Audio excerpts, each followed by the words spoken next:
Wouldn't it be great if you could ask your data anything at any time? Like, how are sales this quarter? How's the new marketing campaign performing? What does the overall health of the company look like? And actually get answers right away with charts and graphics and actionable information. You can with Domo's AI and data products platform. Domo lets you channel AI and data quickly, securely, and innovatively to deliver measurable insights wherever and whenever you need them. Anyone on your team can use Domo to easily prepare, analyze, visualize, automate, and distribute data, all amplified by AI. Domo goes beyond productivity. It's designed to transform your processes, helping you make smarter and faster decisions and drive real growth. All powered by Domo's trust, flexibility, and years of expertise in data and AI innovation. The world's best companies rely on Domo to make smarter decisions. See how Domo can help transform yours. Learn more at ai.domo.com. That's ai.domo.com. The Agile brand.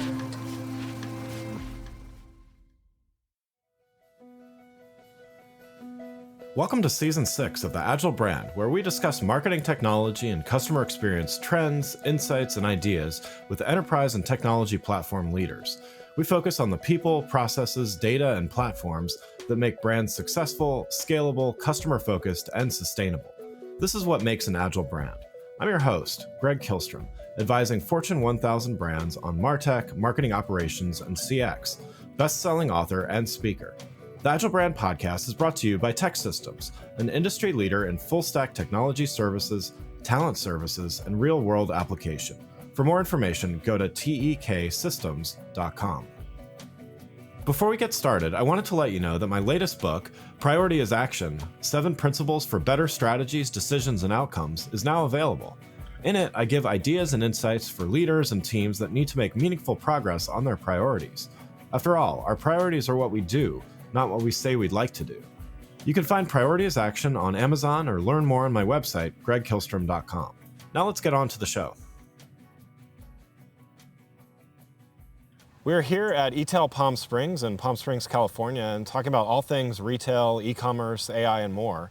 My guests today can talk about all of this, and we're going to talk specifically about the importance of getting better insights to understand customer behavior, perform media mix modeling, and more, with third-party data becoming less and less attractive to advertisers and marketers as cookie deprecation and third-party data reliance need to be replaced by reliable first-party data solutions.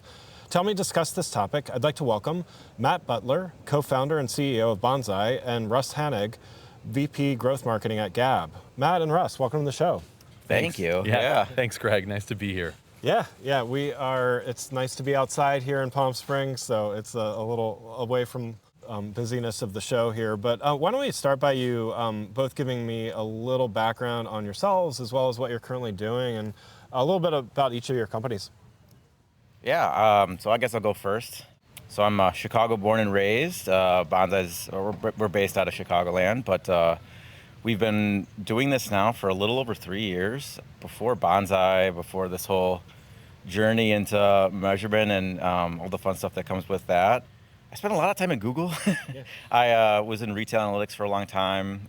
Really, just was really fortunate with my timing and getting into the space as it was like obviously taking off and then growing in complexity and like kind of seeing where that, solving that takes you up the chain and solving really interesting questions, ads and otherwise in retail. Did that for about 12 years, did some tech consulting within their broader tech teams, and then decided that we really wanted to tackle this question and really do it like across everything, not just what you can do at Google. So co-founded Bonsai, have 2 little kids, just really, really fortunate, yeah. Great. And yeah, Greg, it's so nice to be here, and it is beautiful. So it is nice to be outside. Yeah. So Russ Hannig, I'm at Gabb. First of all, I'm a father of 4. So a 15, 12, 10, and 7-year-old. And at Gabb, we create safe tech for kids. We believe that too much tech too soon is crushing our kids. And especially what social media is doing, their self-esteem and suicide rates. And we feel that teaching kids tech in steps is really, really important. So at Gabb, we took on the challenge of solving those problems ourselves and building stuff that kids want music. So there is no reliable, safe music. So we went and did deals with the major music labels ourselves and created our own music platform. We then, we have wearables, we have a watch, we have a phone. Kids want maps, so we went and built our own Gabb maps. They want a messaging system. They want to be able to talk to their kids or friends, and their parents want to be able to make sure their kids are not getting into trouble. And so we've built all of these things to keep kids safe, but allow kids to still be kids and grow up and learn tech and steps so that they aren't just given an adult smartphone way too early and having them crush them right from the beginning. So that's what we do at Gabb. That's great. That's great. Well, let's get started here. So Gabb faced challenges with limited business insight and was relying on inadequate data sources for key metrics. So despite the data that they did have, they didn't know how many customers upgraded to a new phone or how many new lines came from retail partners, for example. Collaborating with Bonsai, Gabb solved its over-reliance on third-party tracking and created a custom media mix modeling to get clear insights into results. From TV results, Facebook views, and more, with some pretty amazing results, which we're going to get to in a minute. But I want to talk first a little bit about this journey. And to do that, let's start with this. How did not having access to the right data limit your ability to reach the right customers? Oh man! So when I first joined Gabb, we relied a lot on agencies, and there were a lot of agencies that were saying, "Hey, we should spend more money here," and other agencies saying, "Oh, you should spend more money over here."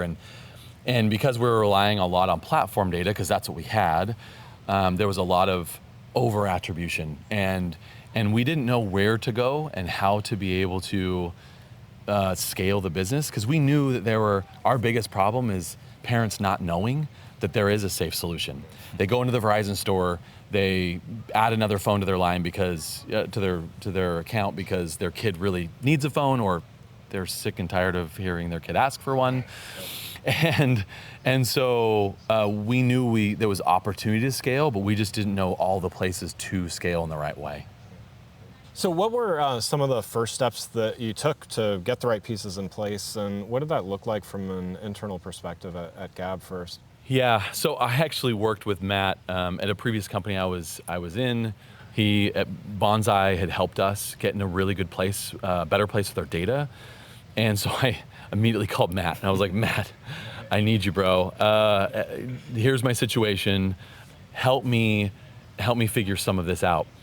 At the same time, I went to our vice president of finance, and I was like, hey, listen, we've got to be on the same page. I want you to meet Matt. I want you to, let's talk through what Bonsai does, because if we're aligned on the media spend side and on the finance side, we'll be able to help Gabb get in a much better place with data if we're on board first. So once our vice president of finance met Matt and the team, he looked at me afterwards and he said, let's go, let's do this. And so I think that was kind of the first step, getting some alignment internally, because if he wouldn't have been on board, we probably wouldn't have done it. But he was, and so it helped, I think, a lot. Totally. I just wanted to add in before we talk about like some of the examples. From my perspective, when Russ reached out, the Gabb product, like if you don't know the Gabb product, it's an amazing product. It's an amazing company. Russ is doing a great job, as their ambassador to lead that growth story. But personally, like I'm a father. I have a 6-year-old. I have a 2-year-old. And then when Russ reached out and talked about, hey, they're growing, they're succeeding, but they had started to see some like plateauing in their growth, and they had these challenges around measurement and what to do next. Just instinctually, my thought process was like, my kids are still a few years away from like getting a watch or their first Gabb phone. My daughter's only in kindergarten, but I don't know any other young parents at all who aren't like, we're thinking about this now, like, and it is an obsession. Like, how do we solve this problem? And knowing that Gabb was there, in my mind, I knew that like, there's no plateauing here. Like, there's got to be.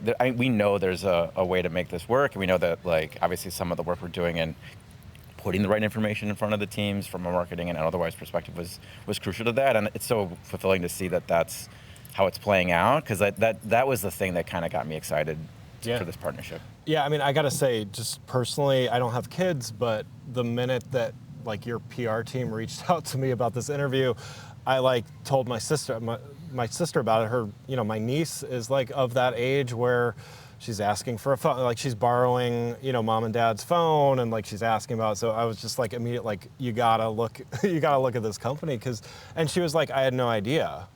So it's like there's, to your point, like there is such a need for this, and it makes so much sense. So anyway, not to turn into a commercial for Gabb. I don't want to necessarily turn it into a commercial for Gabb, but I think that was our problem. Yeah. And that still even is where we're headed, is just letting parents know, and using the platform data to try to make decisions really wasn't helping us. And we really are a company that's focused on, helping kids be kids. I have a 15-year-old, and she has a Gabb phone. It was probably a few months ago. She got a text from a friend that said, "Hey, I hate my parents." And that got flagged to me. I think we don't tell on the kids. We don't say, here's every text my daughter ever sends, because we need to let her have some independence. But that text got sent to me, and my first thought was like, oh man. So I went to my daughter and I said, hey, what's going on? And she said, this friend just keeps coming to me and saying, I hate my parents, and she wants me to like help her fix it, and I don't know what to do. Long story short, I was able to have a really amazing conversation with her that frankly I wouldn't have had she had just an adult phone. And so, and a lot of parents just don't know that that's out there. So working with Bonsai was really, really helpful to sort of bring this story together and then look for ways that we could scale the business. Yeah. So to that end, what did the Bonsai team do to help to solve this problem? So I think about this in 2 or 3 big steps. So we talked a little bit about that initial phase of moving from what's really going on with my brand and my customers through the lens of like media platform data. So the first step was to help Gabb really bring together their, they sell phones, they sell watches, they sell accessories and kits, and there's families and there's customers, and like it's a lot of customer and business data to juggle. And so like getting that all in a place where it was available to be able to be analyzed was not a trivial thing. So a lot of our kind of business analytics aspect of the first party data strategy was upfront and core, but we went into that straight away with the intention of saying, this is going to inform marketing. We're going to bring customer behavior data in from analytics. This is going to also like ladder up to the phone, especially for your kid, it's a very considered purchase, right? So we talk at marketing conferences about multi-touch attribution. It, of course, is central to like one of the first things we rolled out for Gabb in a first-party environment. There's a lot more to say beyond that, but like these were critical things, right? So just having a sense of like, this Google strategy was impactful. This Facebook strategy was impactful. These types of clicks don't do as much as you think, because there's a lot of other clicks in the journey. These other things are doing more, right? And so we could get into, those are kind of the big 2, like everyone's got to succeed on those 2 platforms, but in their world, they've got to succeed on affiliates. They've got to succeed in email. They've got to succeed and so like to have a central place, right? And Russ did a great job of bringing kind of the culture at Gabb into like wanting to do it this way. But yeah, like that was our first, I know we did that launch of that data set was about a year ago, right? Like roughly. Yeah, and within a couple months, we had our data sources, which aren't easy. We have our own platform, our own e-commerce platform. Yeah. We're not plug and play. Yeah. So within a month and a half, 2 months, we had our data within one central location, and that's kind of where it all started. That we were able to build a lot of what we've been able to optimize in search and optimize in social, and then even start to measure in more of the impression-based media and TV.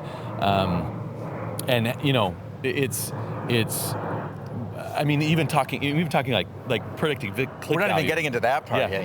You should. Well, but so bottom line is you guys were able to really like pretty immediately see ROI improvements in search and social and affiliate and other things at once, and that like kind of got the ramp up, and then taking it from there of where we've gone now. And it wasn't just like you got a few more clicks or like the numbers here, a 200% return on ad spend, that's most brands would love to get half of that Wouldn't it be great if you could ask your data anything at any time?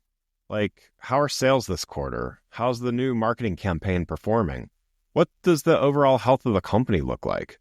And actually get answers right away with charts and graphics and actionable information. You can with Domo's AI and data products platform. Domo lets you channel AI and data quickly, securely, and innovatively to deliver measurable insights wherever and whenever you need them. Anyone on your team can use Domo to easily prepare, analyze, visualize, automate, and distribute data, all amplified by AI. Domo goes beyond productivity. It's designed to transform your processes, helping you make smarter and faster decisions and drive real growth, all powered by Domo's trust, flexibility, and years of expertise in data and AI innovation. The world's best companies rely on Domo to make smarter decisions. See how Domo can help transform yours. Learn more at ai.domo.com. That's ai.domo.com. Let's talk a little bit about that. Bonsai has something called the predicted click value model. How did you work to achieve that, 200% ROAS? So I'll explain a little bit of, I guess, the science behind it. Yeah. Russ has the best analogy ever about this, and I'll let you give it. So algorithmic buying is not a new thing. Many of, the retailers, brands today are spending, your dollars are being allocated by an algorithm. Google Smart Bidding has been around. It does a good job. The kind of thing that a lot of times gets lost in the conversation of like, is this the right tool or whatever, is it's not that the algorithm at Google isn't effective or isn't intended, can't drive results. Like I mentioned, I mean, not to be a fanboy about it, right? But I used to work at Google. Yeah. There's a lot of smart people at Google. That algorithm is great. The thing that it doesn't always have, though, and the thing that our data was able to power is Google's got a great bidder, but it can't always know what something's really worth, right? To Gabb, only they have the data to know, hey, this customer is going to be very valuable. This phone is an incremental order. This other one is really, it's not really that valuable. They've already subscribed, right? That conversion you're seeing isn't that, it's not really adding that much to the bottom line, right? So predicted click value is taking all of that MTA first-party data environment and sort of flipping it on its head from a purpose perspective to say now we're not talking about this as a better measurement, but that same data actually is a great training set for an algorithm, for a machine learning model. And so what Bonsai was able to deploy was a model to predict value from not just like a conversion that they're getting, but really all of the traffic they're buying from Google. So then plugging that back into Google turned out to be a really good idea. So plugging that in, they saw results, and I love your analogy for how it works, but yeah. Yeah, first of all, Matt's so great and his team's amazing to work with. And so when he first came to me and said, hey, I think we can do this, I thought, okay, let's test it. Let's make sure we're testing it really well. And so we did. We did a match market test. So it was a very clean test. But instead of, the way I've explained it to my team is instead of going out and saying, hey, Bob just purchased, here's Bob, go find more Bobs. Yeah. Which is what most people do. Right. We, with Bonsai's help, came in and said, well, here's Bob. Bob lives in DC. Bob's been to your site 5 times already. And Bob kind of looks like Greg, and Greg is a longtime customer. Right. And so instead of sending thousands of pieces of data back to Google, we're now sending hundreds of thousands and in some months millions of pieces of data back into Google, and that's where we got our return. And it was cheaper, and we were able to go far and wide with our non-brand that we weren't going before because we knew where to go. Yeah, that's great. So last thing I want to talk about here, we touched on some of this already in just kind of talking through the results that Gabb achieved, but can you talk a little bit about Bonsai's Overstory product and just primary challenges it's meant to solve?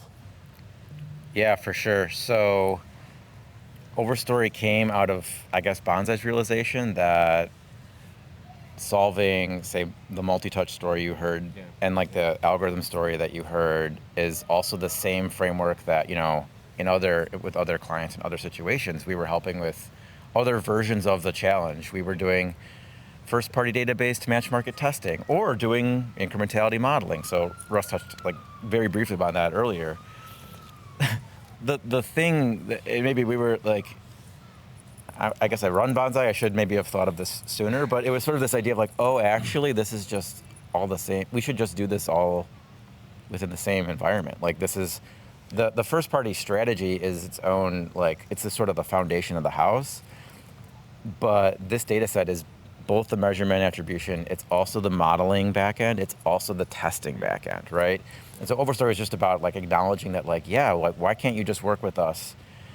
We can help you onboard the first party data like platform strategy like all at once. And then if you need MTA, or if you need media mix modeling, or if you need testing and testing control, you can just get like the mix that matters to you. And by the way, every business will need some slight different combination, right? So that's a little bit about how it came to be. This year we're really proud about, we're going to be launching it through our UI and like all this other stuff. But like, I mean, to me, that's almost secondary. Like the sort of idea, the fundamental idea is that like we think of Overstory as like being able to see across all of this, across everything that you need to understand. Well, and so I know we talked a little bit about Gabb's starting point as far as data goes, but let's say somebody listening here wants to implement something like Overstory. Like what do they need in place to get started? What should they be thinking about? I mean, obviously first party data top of mind to everybody right now, but there's still a lot of reliance on third party, even though one of these days Google's gonna deprecate third party cookies and all that stuff. So what should a brand be getting in order so that they can use something like Overstory? I think you would give a great example of what it looked like for Gabb, just to like clarify for everyone in like a real life world. But I would say like you do need to be measuring customer behavior, and most people are. They have analytics. You probably have a system of record. Honestly, after that, we can take it from here.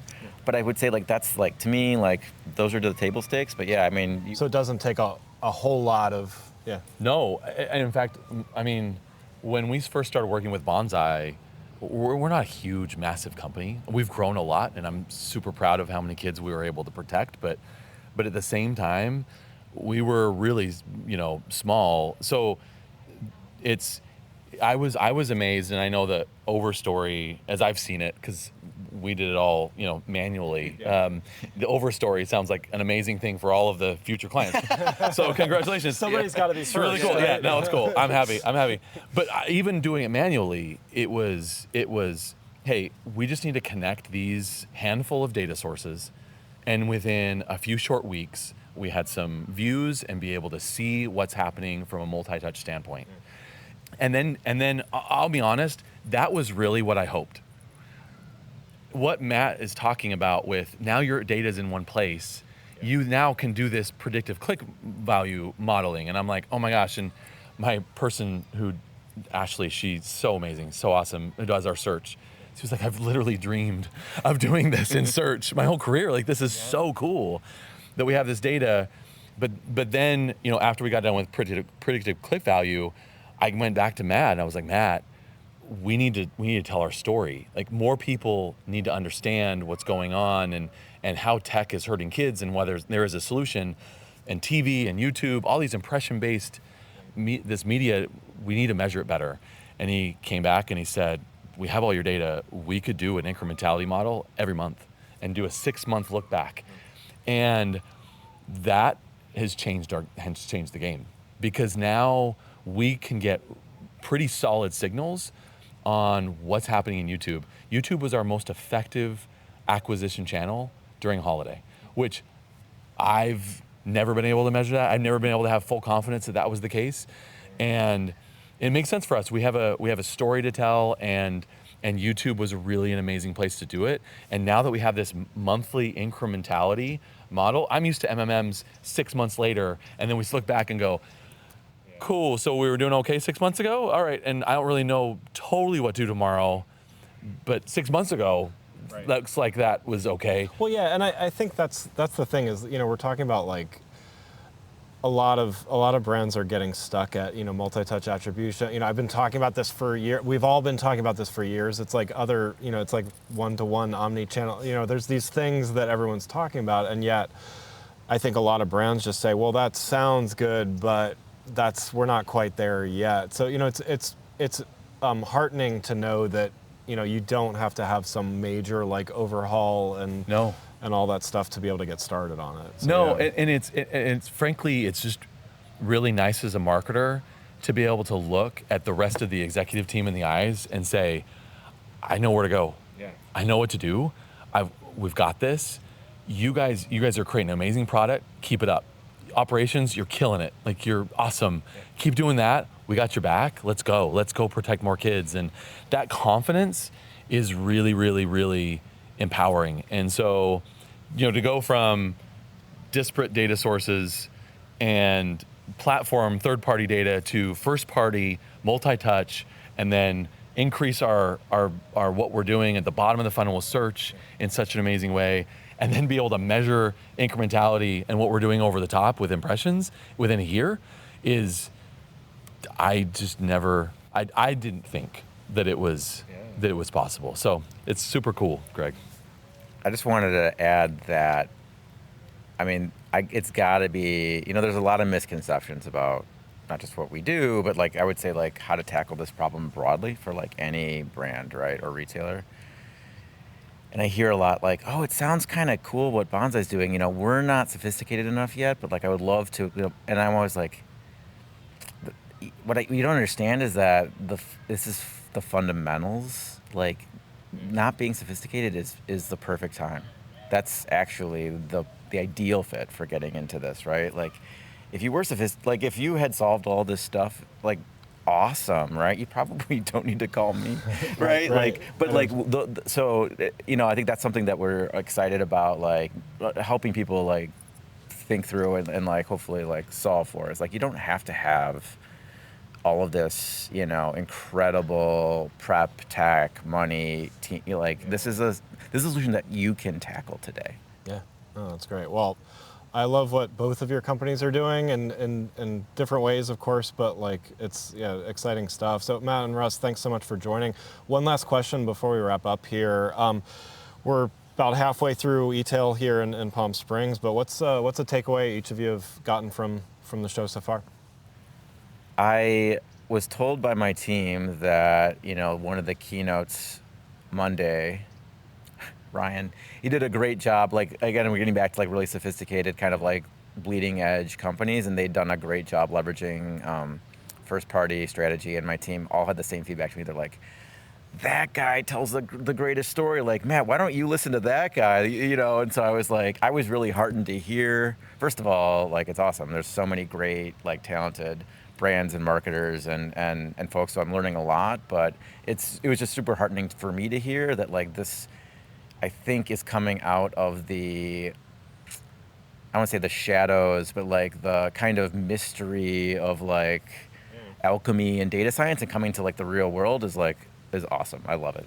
Nice. I don't mean to sound boring, Greg, but that's what's been on my mind is data and how this is possible. And I think that there's so many smart people here, way smarter than me, who are at this conference. And a lot of them, they talk about this idea that we've been discussing today as hey, you got to do this. This is so important. And frankly, then to hear like other people saying like, yeah, like we're doing it too. And look how it's doing. It looks like it's something helping us. And I'm like, yes, we're in this cool place that, I don't know, we've been talking about big data. I mean, go through all of the things that we've been talking about for so many years, and now I feel 20 like years or something. Yes, and Greg, like I feel like we're there. Like we can do it, and so it's cool that you and your podcast is great, Greg. And thanks. And to be able to tell our story and hopefully help another marketer feel like they can have more confidence going to their other peers on the executive team and saying, hey, like, I got you, like, we know where we need to go, and let's go do it. Great, wonderful. Well, again, I'd like to thank Matt Butler and Russ Hannig for joining the show. You can learn more about Matt and Bonsai, as well as Russ and Gabb, by following the links in the show notes. Thanks again for listening to the Agile Brand, brought to you by Tech Systems. If you enjoyed the show, please take a minute to subscribe and leave us a rating so that others can find the show more easily. You can access more episodes of the show at www.gregkillstrom.com. That's GregKihlstrom.com. While you're there, check out my series of best-selling Agile Brand guides covering a wide variety of marketing technology topics, or you can search for Greg Kihlstrom on Amazon. The Agile Brand is produced by Missing Link, a Latina-owned, strategy-driven, creatively fueled production co-op. From ideation to creation, they craft human connections through intelligent, engaging, and informative content. Until next time, stay agile. The Agile Brand.